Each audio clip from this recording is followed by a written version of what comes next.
Time series analysis.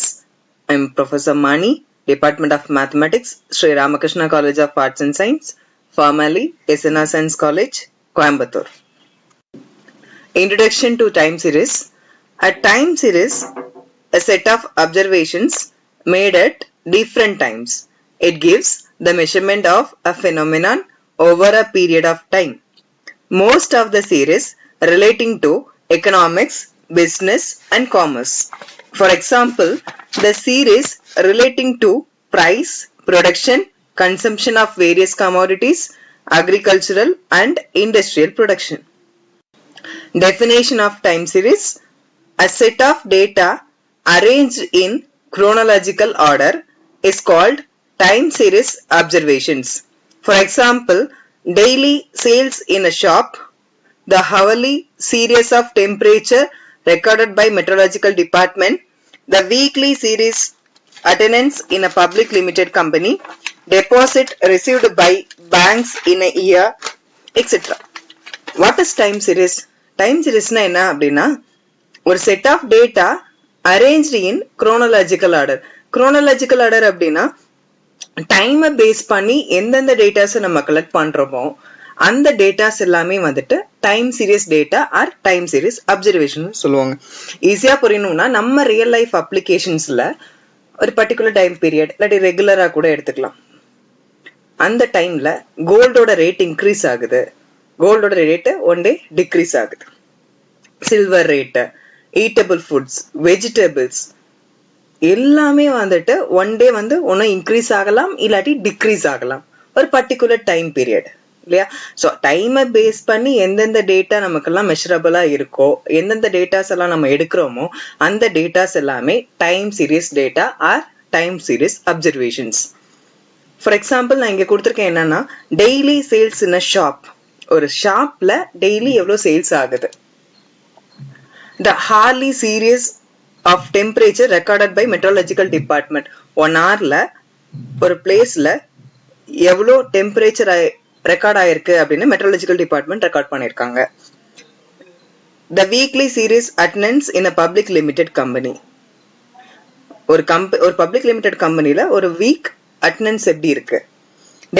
இது நம்ம class attendance கூட எடுத்துக்கலாம். 1 day attendance, 1 week attendance, 1 week attendance, 1 month monthly attendance எல்லாம் சப்மிட் பண்றோம் இல்லையா, அந்த அட்டெண்டன்ஸ் கூட நம்ம எடுத்துக்கலாம். Deposit received by banks in year. One இயர்ல எவ்வளோ பேர் டெபாசிட் பண்ணிருக்காங்க பேங்க்ல, எவ்வளோ அக்கௌண்ட்ஸ் ஓபன் பண்ணிருக்காங்க. ஸோ இது எல்லாமே வந்துட்டு டைம் சீரியஸ் தான். இந்த மாதிரியான டேட்டாஸ் எல்லாமே டைம் சீரிஸ் டேட்டா தான். அதாவது டைம் சீரிஸ் என்ன பண்ணுவோம் அப்படின்னா as a forecasting method. Time சீரிஸ்னா ஒரு ஃபோர்காஸ்ட் பண்ணக்கூடிய ஒரு method.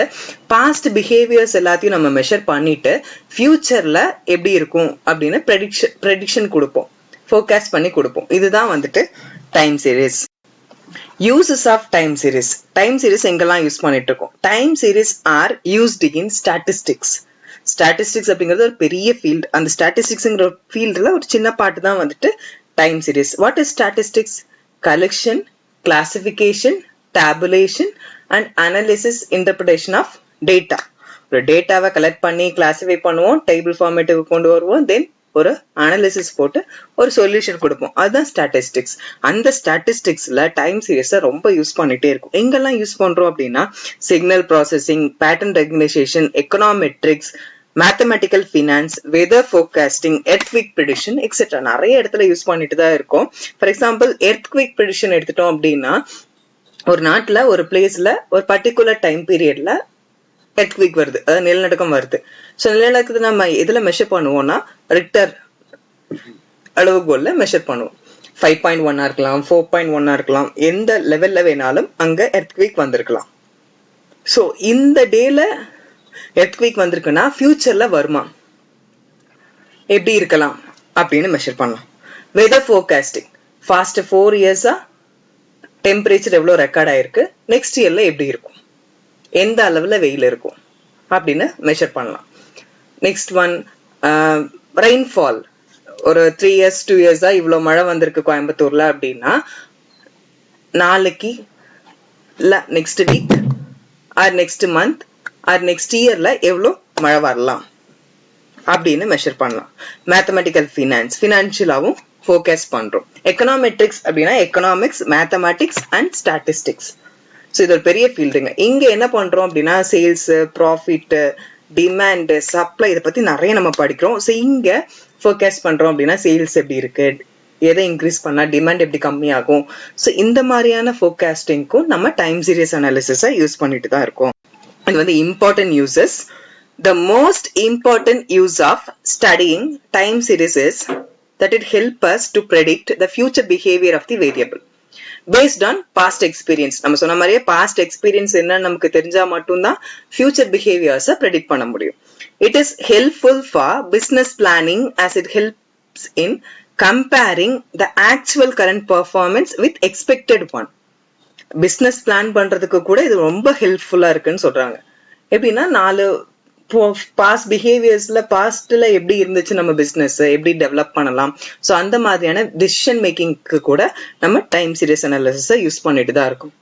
From time series, we get to study the past behavior of the phenomenon or the variable under consideration. We can compare the changes in the values of different variables at different times or places, etc. எந்த variable, ஒரு variable வந்துட்டு different டைம்ஸ்ல கூட இருக்கலாம், different பிளேசஸ்ல கூட இருக்கலாம், இல்ல different டைப்பா கூட இருக்கலாம். ஆனா டைம் பேஸ் பண்ணி எடுப்போம், இல்லாட்டி குரோனாலஜிக்கல் டேட்டாவை பேஸ் பண்ணி எடுப்போம். ஸோ அங்க எல்லாமே வந்துட்டு நம்ம டைம் சீரியஸை யூஸ் பண்ணிருக்கோம். Applications of time series. What are the applications of time series அப்படின்னா time series analysis is used for many applications such as economic forecasting, sales forecasting, budgetary analysis, stock market analysis, yield projections, process and quality control, inventory studies, workload projections, utility studies, census analysis. Economic forecasting அப்படின்னா எவ்வளோ export பண்றோம், எவ்வளோ import பண்றோம். So இந்த இயர்ல இவ்வளோ export பண்ணிருக்கோம்னா next இயர்ல எவ்வளோ எக்ஸ்போர்ட் பண்ணலாம், எவ்வளோ இம்போர்ட் பண்ணலாம். ஸோ இந்த மாதிரியான பிளானிங்ல எல்லாம் யூஸ் ஆகும். 5 இயர் பிளான்ல மேஜர் ரோலா யூஸ் ஆயிட்டு தான் இருக்கு. சேல்ஸ் ஃபோர்காஸ்டிங், ஒரு கம்பெனில ஒரு ப்ராடக்டை மேனுஃபேக்சரிங் பண்ணி சேல் பண்றாங்க அப்படின்னா ஃபர்ஸ்ட் 4 இயர்ஸா எவ்வளோ சேல்ஸ் இருந்தது, நெக்ஸ்ட் இயர்ல எவ்வளோ சேல்ஸ் இருக்கும், எப்படி இருக்க போகுது அப்படிங்கிறத ப்ரெடிக்ட் பண்ணலாம். பட்ஜெட்டரி அனாலிசிஸ், ஒவ்வொரு ஸ்கீமுக்கு ஒவ்வொரு செக்டார்ஸ்க்கும் நம்ம எவ்வளவு பட்ஜெட் அலோகேட் பண்ணிருக்கோம், சோ இந்த பட்ஜெட்னால என்ன நடந்திருக்கு, சோ இதுக்கு அடுத்த வரக்கூடிய இயர்ஸ்ல எவ்வளவு பட்ஜெட் அலோகேட் பண்ணணும் அப்படின்னு பார்க்கலாம். ஈல்டு ப்ரொஜெக்ஷன், ஒரு பிளாட் இருக்கு, அந்த பிளாட்ல சீட்ஸ் எல்லாம் போடுறோம், இதுக்கு முன்னாடி எல்லாம் நமக்கு எவ்வளவு ஈல்டு கிடைச்சிருக்குன்னு தெரியும், சோ அதை வச்சுட்டு இந்த இயர் எவ்வளவு ஈல்டு இருக்குன்னு பார்க்கலாம். Inventory studies, process and quality control, ப்ராசஸையும் கண்ட்ரோல் பண்றோம், குவாலிட்டியும் கண்ட்ரோல் பண்றோம், இதுக்கும் டைம் சீரியஸை யூஸ் பண்ணிட்டு தான் இருக்கும். சென்சஸ் அனாலிசிஸ், நம்ம தான் சென்சஸ்ல மேல போயிட்டே இருக்கும், இம்ப்ரூவ் ஆயிட்டே இருக்கும் இல்லையா. இம்ப்ரூவ் அப்படின்னா நிறைய மக்கள் தொகை அதிகமாவே இருந்துட்டு இருக்கு. ஸோ சென்சஸையும் அனாலிசிஸ் பண்றோம். நெக்ஸ்ட் எப்படி இருக்க போகுது, எல்லாமே ஃபோர்காஸ்டிங் தாங்க. ஃபோர்காஸ்டிங் தான் ஒரு மெயின் அப்ளிகேஷனா டைம் சீரியஸ்ல. Components of time series, the various reasons or forces which affect the values of an observations in a time series is called as components of time series. அதாவது various reasonsனாலயோ இல்ல various forcesனாலயோ ஒரு data, ஒரு observation நமக்கு measure ஆகுது அப்படின்னா அந்த மெஷரான அந்த அப்சர்வேஷனை எங்க அனாலிசிஸ் பண்ணணும், எப்படி அனாலிசிஸ் பண்ணணும், அதான் வந்து காம்போனன்ட்ஸ் ஆஃப் டைம் சீரிஸ். இல்ல ரெண்டு மெத்தட் யூஸ் பண்றோம். Long term fluctuations and short term fluctuations, ரெண்டு டைப்புங்க. லாங் டேர்ம் ஃபிளக்சுவேஷன்ஸ் ஒண்ணு, ஷார்ட் டேர்ம் ஃபிளக்சுவேஷன்ஸ் ஒண்ணு. லாங் டேர்ம் அப்படின்னா 1 இயருக்கு மேல இருக்கணும், எவ்வளவு இயர்ஸ் வேணாலும் இருந்துக்கலாம், ஆனா 1 இயருக்கு கம்மியா இருக்கக்கூடாது. ஷார்ட் டேர்ம் ஃபிளக்சுவேஷன்ஸ் அப்படின்னா 1 இயருக்கு கம்மியா இருக்கணும், 1 டேவா இருக்கலாம், 1 வீக்கா இருக்கலாம், 1 மந்தா இருக்கலாம், 3 மந்த்ஸா இருக்கலாம், ஆனா 1 இயருக்கு உள்ளதான் இருக்கணும், 1 இயருக்கு மேல போகக்கூடாது. லாங் டேர்ம் ஃபிளக்சுவேஷன்ஸ்ல ரெண்டு மெத்தடுங்க. One is secular trend, another one is cyclical variation. Short term ஃபிளக்சுவேஷன்லயும் அதே மாதிரி ரெண்டே மெத்தட் தான், seasonal variations and irregular variations. இதாங்க காம்போனன்ட்ஸ் ஆஃப் டைம் சீரிஸ். இந்த டயக்ராம் என்ன சொல்லுது அப்படின்னா காம்போனன்ட்ஸ் ஆஃப் டைம் சீரிஸ்ல 3, long term movement, short term movement and random movements. Short டேர்ம்ல சீசனல் வேரியேஷனும் சைக்கிளிக்கல் வேரியேஷனும் சொல்றாங்க. secular trend.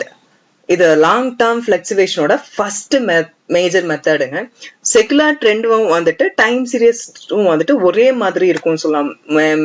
மேஜரா ஒரே மாதிரி இருக்கும். எப்படின்னா time seriesனா என்னன்னு சொல்லி பார்த்தோம். ஒன்னு increase ஆகும் இல்லாட்டி decrease ஆகும் data particular time periodல. அதே தாங்க secular trend.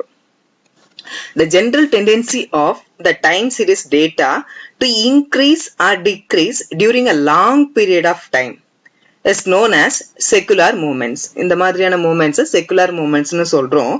That is, increase or decrease in the movements of a time series is called secular trend. secular trend அப்படின்னா என்ன அப்படின்னா ஒரு டேட்டா ஒரு பர்டிகுலர் டைம் பீரியட்ல கலெக்ட் பண்ணிருக்கோம். அந்த டேட்டா எப்படி இருக்கணும்னா ஒன்னு இன்க்ரீஸ் ஆயிருக்கலாம் இல்லாட்டி டிக்ரீஸ் ஆயிருக்கலாம். இதுதான் வந்துட்டு secular trend ன்னு சொல்றோம். A time series data may show upward trend or downward trend for a period of years. This may be due to factors like increase in production, change in technological progress, etc. தெனங்க upward trend, downward trend நிறைய இருக்குன்னு நினைக்க வேண்டாம். upward trend அப்படின்னா collect பண்ற data எல்லாமே increasing ஆவே இருந்திருக்கும். downward trendனா எல்லாமே டிக்ரீசிங் ஆவே இருந்திருக்கும். அவ்வளவுதான், வேற எதுவும் இல்ல. upward trend அப்படின்னா population increases over a period of years. Product of goods in the country increases over a period of years. Population increase ஆயிருக்கலாம் ஒரு particular yearல, ஒரு period of yearsல. அதே மாதிரி production of goods in the country increases over a period of years. ஒரு particular period of yearsல population எவ்வளவு increase ஆயிருக்கு. எதெல்லாம் increase ஆயிருக்கோ அதெல்லாம் upward trend. Downward trend அப்படின்னா death rates decreases due to advancement in medical service. நம்ம மெடிக்கல்ல technological developments நிறைய வந்துட்டே இருக்கனால டெத் ரேட் என்ன ஆகுது, கம்மி ஆகுது. டெத் கம்மி ஆகுது அப்படின்னா அது டவுன்வர்ட் ட்ரெண்ட். எந்தெந்த விஷயங்கள் எந்தெந்த டேட்டாஸ் எல்லாம் டவுன்வர்ட்ஸ் அதாவது டிக்ரீசிங்ல இருக்கோ decreasing data downward trend, increasing data upward trend. இதாங்க secular trend diagram. Long term trend or secular trend. இங்க YT அதாவது Y ஆக்சிஸ்ல இருக்கக்கூடிய YT அப்படிங்கிறது time series data. T X ஆக்சிஸ்ல இருக்கக்கூடிய T வந்துட்டு டைம் இன் இயர்ஸ், 1 இயர்க்கு எவ்வளவு டைம் சீரிஸ் டேட்டா அப்சர்வ் ஆயிருக்கு. சோ அதை தான் பாக்குறோம். அந்த இன்க்ரீசிங் டிக்ரீசிங்கா போயிட்டு இருக்கக்கூடிய அந்த கர்வ் வந்துட்டு ஆக்சுவல் டைம் சீரிஸோட வேல்யூங்க. Straight line, fitting of straight line மாதிரி ஸ்ட்ரைட் லைன் கொடுத்திருக்கிறது தான் ட்ரெண்ட் லைன். சைக்கிளிக்கல் வேரியேஷன், இது வந்து செகண்ட் லாங் டேர்ம் பிளக்சுவேஷனோட செகண்ட் மெத்தடுங்க. Cyclical variation are recurrent upward or downward movements in a time series, but the period of cycle is greater than a year. ஒரு இயருக்கு மேலதான் இருக்கணும், 1 இயருக்கு கம்மியா இருக்க கூடாது. 1 இயருக்கு கம்மியா ஆயிடுச்சுன்னா ஷார்ட் டேர்ம் ஆயிடும். 1 இயருக்கு மேல இருக்கனால தான் இது லாங் டேர்ம்குள்ள வருது. சைக்கிளிக்கல் வேரியேஷனை இன்னொரு நேம் என்ன சொல்லுவாங்க அப்படின்னா பிசினஸ் சைக்கிள்னு கூட சொல்லலாம். பிசினஸ் சைக்கிள்னா என்ன? Prosperity, recession, depression and recovery. Life cycles மாதிரி தாங்க. ஃபர்ஸ்ட் இன்க்ரீஸ் ஆகும், இன்க்ரீஸ் ஆனா ப்ராஸ்பரிட்டி, திடீர்னு ஒரு இதனால டிக்ரீஸ் ஆயிட்டே வரும், அது ரெக்செஷன். கம்ப்ளீட்டா கீழே போயிடுறோம் அப்படின்னா டிப்ரெஷன், தென் கொஞ்சம் மேல கொண்டு வரும். ஸோ அதை வந்துட்டு ரெக்கவரி ஆர் நார்மல்னு சொல்லுவாங்க. இதுதான் வந்துட்டு பிசினஸ் சைக்கிள். சைக்கிளிக்கல் வேரியேஷன் அப்படின்னா ஒரு சின்ன சைக்கிள் மாதிரி போயிட்டே இருக்கும். ஸோ அதுதான் வந்துட்டு சைக்கிளிக்கல் வேரியேஷன் அப்படின்னு சொல்லுவோம். Cyclical variation example: number of time the expectation on climate changes in terms of rainfall, or number of times the profit can be done in the near future by changing any influencing feature of the product. For example, எப்படி சொல்லலாம் அப்படின்னா rainfall இருக்குன்னு வைங்க. One இயர்ல வந்து rainfall ஹையா இருக்கும், அடுத்த வருஷம் அப்படியே கொஞ்சம் கம்மியாயிட்டே வரலாம்.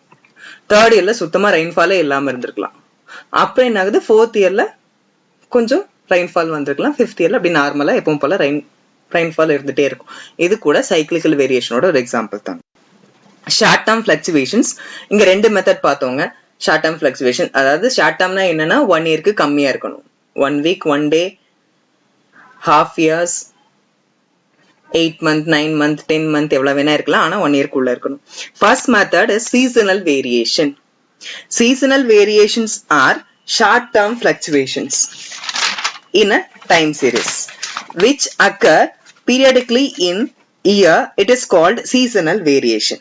There are weekly, monthly, quarterly, etc. டோட்டலா நமக்கு 4 சீசன் இருக்கு, சம்மர் விண்டர் அந்த மாதிரி. சோ அந்த 4 சீசன்லயும் இருக்கக்கூடிய வேரியேஷனை தான் வந்துட்டு சீசனல் வேரியேஷன் சொல்றோம். அந்த சீசனல் வேரியேஷனும் எப்படி இருக்கணும்னா 1 இயருக்கு உள்ளதான் இருக்கணும். ஷார்ட் டேர்ம் தானே, ஷார்ட் டேர்ம்னா 1 இயருக்கு கம்மியா தான் இருக்கணும். ஆனா இந்த சீசனல் வேரியேஷன்ல நம்ம டேட்டா எடுக்கக்கூடிய அந்த ரெக்கார்ட் ஆகக்கூடிய டேட்டாஸ் எல்லாமே ஹவர்லி பேஸ்டா இருக்கலாம், டெய்லி பேஸ்டா இருக்கலாம், வீக்லி பேஸ்டா இருக்கலாம், குவார்டர்லி பேஸ்டா இருக்கலாம், இல்லாட்டி மந்த்லி பேஸ்டா கூட இருக்கலாம். சோ அந்த மாதிரியான வேரியேஷன்ஸ் எல்லாமே சீசனல் வேரியேஷன்ஸ்குள்ள வரும். irregular variation நெக்ஸ்ட் பார்க்க போறது irregular variation. irregular அப்படின்னா not a regular. Regular variation இல்லாம வரக்கூடிய வேரியேஷன்ஸ் எல்லாமே வந்துட்டு irregular variations. ஆனா இந்த irregular variations வந்துட்டு கண்ட்ரோல் பண்ணவும் முடியாது, ப்ரெடிக்ட் பண்ணவும் முடியாது. இதை வந்து அன்கண்ட்ரோலபிள் அண்ட் அன்பிரெடிக்டபிள் வேரியேஷன் கூட சொல்லுவாங்க. Irregular variations or random variation constitute one of 4 components of a time series.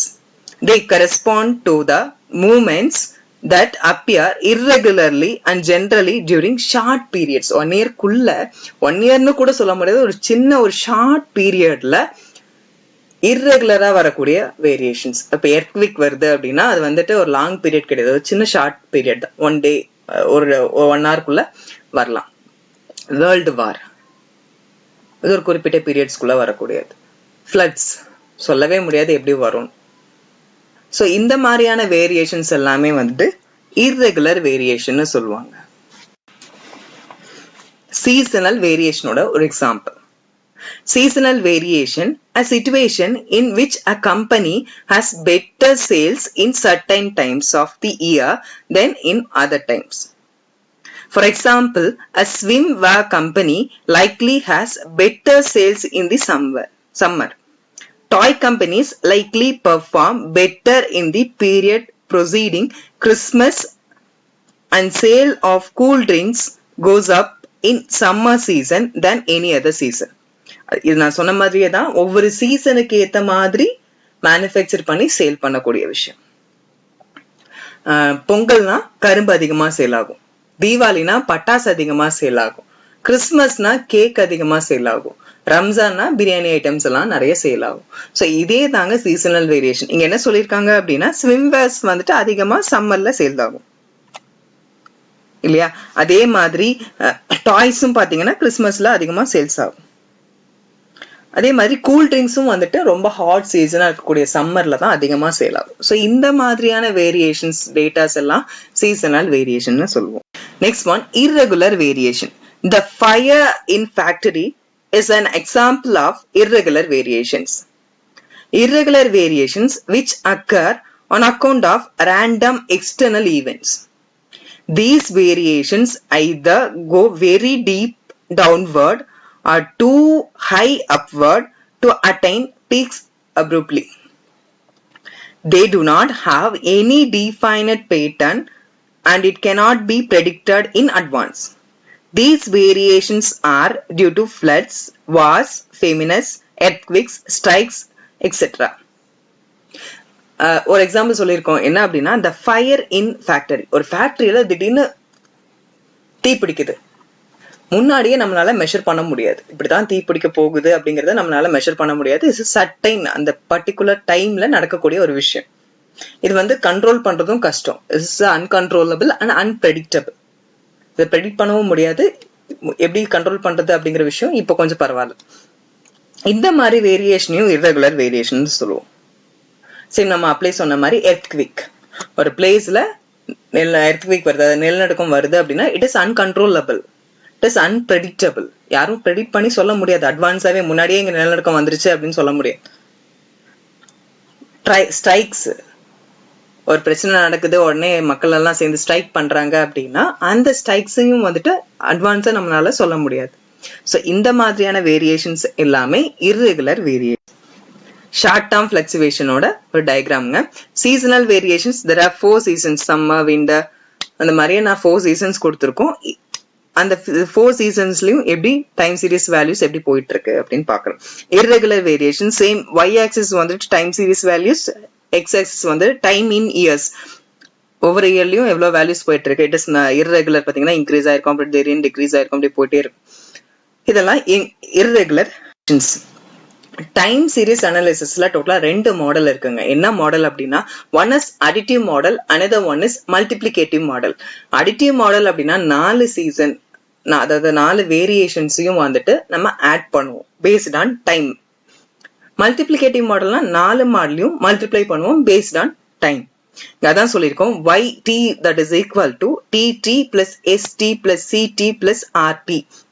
yt அப்படின்னா time series value, tt trend value, st seasonal variation, ct and rt cyclical and random variation. random variation தான் irregular variation. எல்லாமே based on time.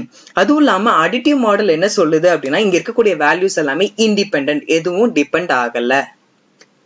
இதனாலுக்கும் dependency கிடையாது, எல்லாமே independent variables.